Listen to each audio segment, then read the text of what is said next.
국내 코로나19 확진자가 어제 69명 새로 발생했습니다. 100명대로 늘어났던 하루 신규 확진자 수가 하루 만에 다시 두 자릿수로 줄었습니다. 네. 보도국 연결해 봅니다. 나경열 기자. 네, 국내 코로나19 확진자가 69명 새로 발생해 누적 확진자는 24,422명이 됐습니다. 하루 신규 확진자 수는 지난달 30일부터 엿새째 두 자릿수를 유지하다가 일주일 만에 100명대로 늘었는데 하루 만에 다시 두 자릿수로 줄어든 겁니다. 신규 확진자 69명 중 지역사회 감염자는 60명, 해외 유입 사례는 9명입니다. 지역사회 감염자를 지역별로 보면 경기 22명, 서울 19명, 인천 5명 등 수도권에서 46명의 확진자가 발생했습니다. 이외 대전 7명, 부산 5명, 경북과 경남에서 각 1명입니다. 어제 하루 완치돼 격리 해제된 환자는 129명 늘어 누적 완치자는 22,463명이 됐습니다.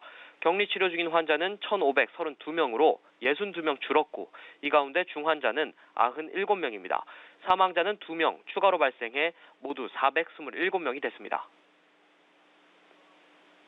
네, 신규 확진자 수가 두 자릿수로 줄긴 했지만 추석 연휴에 모임을 가졌던 일가족이 무더기로 감염됐다고요? 그렇습니다. 말씀하신 것처럼 추석 연휴 이후에 전국 곳곳에서 일가족 감염 사례가 확인됐습니다.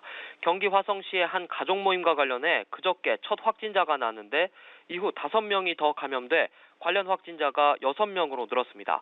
이들은 추석 연휴가 시작된 지난주 수요일과 목요일 사이 모임을 가진 것으로 추정되고 있습니다. 경기 고양시의 한 일가족과 관련한 확진자도 지금까지 7명 확인됐고 지난 4일 첫 확진자가 나온 대전 일가족 모임에서는 12명의 확진자가 나왔습니다. 집단 감염이 발생한 경기 의정부 재활 전문 마스터플러스 병원 추가 감염자도 하루 새 6명이 늘어 누적 확진자가 모두 36명이 됐습니다. 환자와 의료인, 보호자의 감염이 계속된 탓입니다. 방역당국은 연휴 뒤에 신규 확진자가 예측보다 적을 것으로 조심스레 기대한다면서도 내일 한글날 예고된 집회에는 우려를 나타냈습니다. 집회에 모인 다중이 방역수칙을 지키지 않았을 경우 감염 위험이 크게 늘어난다며 작은 집단 감염 하나가 대규모 유행으로 발전할 수 있다고 강조했습니다. 지금까지 보도국에서 전해드렸습니다.